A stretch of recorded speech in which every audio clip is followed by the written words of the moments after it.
Shinzo Abe, ex-primeiro-ministro japonês, é assassinado no Japão. Quem foi Shinzo Abe e quais são as consequências políticas e geopolíticas desse ato? Tivemos hoje o primeiro encontro no G20 entre a Rússia, Sergei Lavrov ali participando, com outros ministros das relações exteriores dos outros países do G20, rolou na Indonésia, e também o Brasil se compromete a não adotar sanções contra a Rússia relacionadas à proibição, à limitação do preço dos combustíveis. Ou seja, o Brasil mais uma vez se posicionando em favor do Putin. Por que será, hein? Se vocês querem entender um pouco mais sobre esses assuntos, e muito mais também sobre geografia, geopolítica, atualidades, política, polêmicas, enfim, tudo para você se manter sempre bem atualizado, já se inscreve no canal, deixa seu like, compartilha esse vídeo, que eu, professor Ricardo, conto muito com a sua ajuda. Belezinha? Link para o curso completo de Geografia, Geopolítica e Atualidades para você, pré-vestibulando ou concurseiro, ou interessado também, claro, na descrição. É baratinho, galera, vocês não vão se arrepender. E se você quiser contribuir sendo membro do canal, sensacional, isso me ajuda sempre a continuar produzindo conteúdos aqui para vocês. Se não, seu like e engajamento também já tá mais que ótimo. Tamo junto? Então bora lá, ó. Bom, hoje pela manhã aqui no Brasil, né? No Japão, 12 horas à frente, depende de onde você tá do Brasil também, claro, o horário é diferente, mas a gente teve, infelizmente, mais uma vez mostrando, né, essa radicalização política, essa polarização. Infelizmente, pessoal, não sabe exatamente qual foi o motivo, né, desse atentado contra o ex-primeiro-ministro japonês. Não é mais o Shinzo Abe, né, hoje é o Fumio Kishida, mas isso mostra assim, a radicalização. Ele estava ali em plenos pulmões, né, fazendo um discurso político, um discurso eleitoral, inclusive, mas ele foi assassinado. Aparentemente, isso tem a ver com disputas e rivalidades políticas. Uma pessoa que não gostava do seu posicionamento político. Bom, quem foi o Shinzo Abe, né? O Shinzo Abe, ele foi o primeiro-ministro mais longevo, que mais tempo ficou no cargo de primeiro-ministro no Japão, e ele foi o primeiro-ministro mais jovem a entrar no Japão também. Só que inicialmente entrou, ficou pouquíssimo tempo, renunciou. Alguns escândalos e um pouco estranhos, né? Ele sempre foi um cara muito polêmico, a família dele também sempre foi muito polêmica. Ele renunciou depois de quase um ano de mandato e depois volta em 2012, num Japão completamente diferente. A gente não pode esquecer que o Japão é uma economia extremamente desenvolvida, isso é fato, mas é um país bastante envelhecido, uma PEA, né, cada vez menor, a população economicamente ativa está sendo substituída por uma população de idosos. A população japonesa, a taxa de fecundidade, taxa de fertilidade é cada vez menor, não há reposição da mão de obra. Ao mesmo tempo, o Japão é um país estagnado economicamente, o Japão é um país que tem uma resistência muito grande em receber imigrantes para compor essa mão de obra, e para piorar ainda mais a situação, em 2008, uma gravíssima crise econômica, que foi o estouro da bolha imobiliária nos Estados Unidos, que atingiu muito mais os países desenvolvidos do que os países subdesenvolvidos, tanto que é nesse momento, né, que o G8, na época do G8, tinha a Rússia ainda, começa a perder um pouco de credibilidade e vem o G20 substituir o G8 nas discussões de interesses econômicos globais, porque, quem causou essa crise? Os desenvolvidos. Quem mais sentiu? Os desenvolvidos. Como que a gente vai discutir hoje as questões globais sem a presença de China, Índia, Brasil mesmo, que é um país emergente, né? Então, e além de tudo, em 2011, a gente não pode esquecer do acidente de Fukushima, no Japão, né? O acidente ali com a usina nuclear. Então, o Shinzo Abe, ele volta em 2012 e ele vai surgir com um plano econômico bem audacioso chamado de Abenomics, né? Então eu diria que ele é um cara bastante populista, bastante nacionalista e bastante polêmico. Era, né, infelizmente, bastante polêmico. Dentre as propostas que ele fez para revigorar, para melhorar a economia do Japão, estagnada há quase 20 anos, está num estado mais ativo. Um estado, por exemplo, que começa a comprar títulos da dívida pública, comprar títulos públicos, inclusive, comprar ações de empresa para ver se dá uma animada no mercado financeiro. É um estado, por exemplo, que faz planos de investimentos em infraestrutura, até porque o terremoto, abalo sísmico, enfim, e era necessário criar emprego, principalmente para os idosos, para as mulheres. O Estado japonês, na época do Shinzo Abe, gasta quase 20 trilhões de ienes em recuperação econômica. O Estado japonês, ao mesmo tempo, promove alguns tipos de política de flexibilização das leis trabalhistas, para ver se tira um pouco o direito, se mexe um pouco no mercado de trabalho. E digamos que assim, economicamente, não que o Japão, nossa, melhorou demais. Tanto que o Japão, por incrível que pareça, ele conviveu durante muito tempo, hoje em dia um pouco menos, né, com a deflação, não com a inflação dos seus produtos. Porque era uma economia estagnada, ninguém vendia, ninguém comprava, uma economia paradona assim. O Shinzo Abe então vem com esse plano audacioso. Eu diria para vocês que deu parcialmente certo, mas os resultados eles foram bastante ofuscados por esse envelhecimento populacional e também pela Covid-19, que afetou demais o Estado japonês. Ele renuncia, né, alegando ali problemas de saúde, e aí ele coloca quase como se fosse seu sucessor, que é o Fumio Kishida. Em relação à política externa do Japão, o Japão, desde o final da Segunda Guerra Mundial, ele não pode ter um exército que lute em questões externas. É só exército para defesa própria.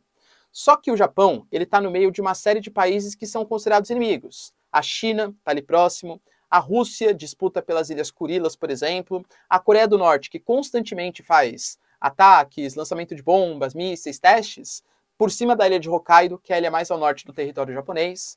Então o Shinzo Abe também foi importante por ter uma retórica mais agressiva com esse país, uma linha dura mais agressiva, né?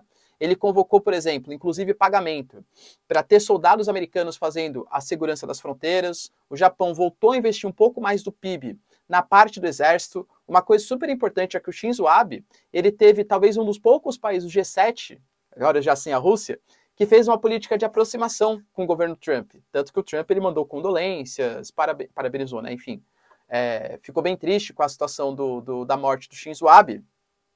Então ele se integrou um pouco mais a esse eixo, né? Esse eixo mais populista, nacionalista ali no Japão, tá bom? Enfim, isso representa uma grande tristeza. Eu diria para vocês assim que a consequência, aparentemente geopolítica, não vai ser tão grande, né? Porque não era mais o primeiro-ministro, não tinha mais intenções de voltar, pelo menos no futuro próximo. Mas isso só mostra como há um discurso muito forte de radicalização política, até mesmo no Brasil, né? Então a galera esquece de ficar debatendo a nível de discurso e começa a ir para a violência, com atentados. A gente sabe, né, que já aconteceu dos dois lados aí, inclusive vem acontecendo recentemente. Isso só demonstra uma fraqueza, uma tristeza para a nossa democracia. Óbvio que eu não posso ficar discutindo todo o plano econômico aqui do Japão, mas sabia que uma das aulas do meu curso é justamente sobre a estagnação econômica do Japão? 40 minutinhos de aula ali, ó, explicando para você tico por tico lá, tico-tico da crise econômica japonesa. Então, ó, link na descrição, tá bom? Já gravado aí. Tava preconizando que o Shinzo Abe ia ser uma pessoa importante. Outro ponto importante também está relacionado à reunião do G20, as 20 maiores economias do mundo. É como se fosse uma pré-reunião, né? Não teve chefe de Estado ainda participando. Foi na Indonésia, em Bali, e a gente teve a participação do Sergei Lavrov. Foi a primeira vez que a Rússia, de fato, ela se reuniu com os outros membros que a criticam tanto. Estava ali, né? Por exemplo, o Tony Blinken dos Estados Unidos, membros da União Europeia. E segundo o Sergei Lavrov, de novo, a reunião não foi transmitida ao vivo, né? A gente não sabe exatamente o que aconteceu. Mas segundo o Sergei Lavrov, a todo momento os países ocidentais, eles esqueciam de fazer algum tipo de negociação para a resolução da fome, queda do preço dos combustíveis, para ficar atacando a Rússia. Segundo as próprias palavras do Sergei Lavrov, foram críticas desenfreadas do Ocidente.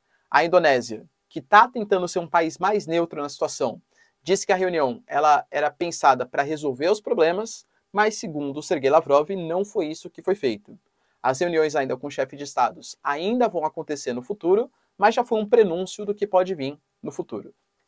Cheguei a comentar com vocês em vídeos passados que os países ocidentais eles estavam pleiteando, o G8, né, ou seja, G7 para ser mais específico, estava pleiteando fazer uma sanção à Rússia que prejudicasse a Rússia e não os outros países do mundo. Porque o que está acontecendo agora, inclusive até o Putin falou, por exemplo, ontem, assim, ó, Ocidente, você pode aplicar sanções. A Rússia vai sofrer? Claro que vai, mas os países ocidentais vão sofrer muito mais, porque a Rússia fornece fertilizantes, a Rússia fornece combustíveis fósseis, e isso afeta o mundo inteiro. Quem vai perder a paciência primeiro? A Rússia? Não. A gente conta com o apoio da China, da Ásia, da América Latina. Quem vai perder a paciência são a população dos países ocidentais, que vão acabar criticando governos, enfim, né? E dentro dessa questão, o que os países ocidentais pleitearam fazer então? Bom, já que a gente tem que adotar sanções que prejudiquem só a Rússia, você vai estar proibida de vender petróleo ao preço que você quer. Você vai vender petróleo ao preço que nós, países do G7, vamos definir para vocês. Ou seja, vamos imaginar, a Rússia vende hoje a $100, vai ter que vender a 50. Inclusive é uma proposta do Japão isso, tá? Reduzir o preço pela metade aí dos barris de petróleo. Só que concorda que para que isso seja válido, você tem que convencer a Rússia que ela tem que vender pela metade do preço, o país que está comprando da Rússia, que só pode aceitar pela metade do preço, e se caso a Rússia, mesmo assim, quiser vender pelo preço que ela quiser, imagina um navio petroleiro russo, navegando ali com petróleo a $100. E aí, quem vai parar esse navio? É o exército japonês? É o exército dos países europeus? É o exército americano para causar um apreendimento de mercadoria russa e uma possível eventual terceira guerra mundial? Percebe? Na prática, é praticamente impraticável, tá bom? Tanto que, por exemplo, hoje o Brasil, através do nosso ministro das Relações Exteriores, deixou bem claro, o Brasil não vai respeitar essa deliberação. O Brasil, ele não vai aceitar essas sanções praticadas ao petróleo russo, porque isso é um elemento de guerra psicológica, segundo o próprio Carlos França, tá? Até mesmo o Bolsonaro, ontem mesmo, ele falou que ele não vai respeitar as sanções que estão sendo praticadas à Rússia, porque a Rússia é um grande parceiro econômico do Brasil. Inclusive citou a questão dos combustíveis fósseis, citou a questão dos fertilizantes, essenciais à agricultura brasileira, né, para deixar mais barato, e falou também um ponto importante, principalmente porque ontem a União Europeia aplicou sanções ao Brasil, disse que vai dificultar a entrada do Brasil na OCDE, a dificultada do acordo do Mercosul e União Europeia, justamente por causa do indigenista, né, do Dom Phillips e do Bruno. Falando, o Brasil tem uma política ambiental muito ruim, o Brasil tem uma política indigenista muito ruim, então a gente vai bloquear o Brasil desses possíveis acordos comerciais. A Rússia, até para tentar se aproximar do Brasil, claro, não tem esse tipo de política contrária às políticas ambientais e indigenistas brasileiras. Portanto, o Bolsonaro falou, a Rússia, por exemplo, é uma aliada na defesa da soberania da Amazônia. Então, penso eu, né, que cada vez mais, pelo menos durante o governo Bolsonaro, o Brasil está se alinhando não só economicamente, mas geopoliticamente aos russos também, até pelas críticas que a União Europeia está fazendo ao mercado brasileiro. Você concorda com essa postura? A gente tem que se aproximar mais, inclusive politicamente, não só economicamente, do eixo China e Rússia? Deixa aí nos comentários. Quero saber sua opinião. No mais, galera, se vocês curtiram o vídeo, tamo junto, beijos, abraços e tchau, tchau.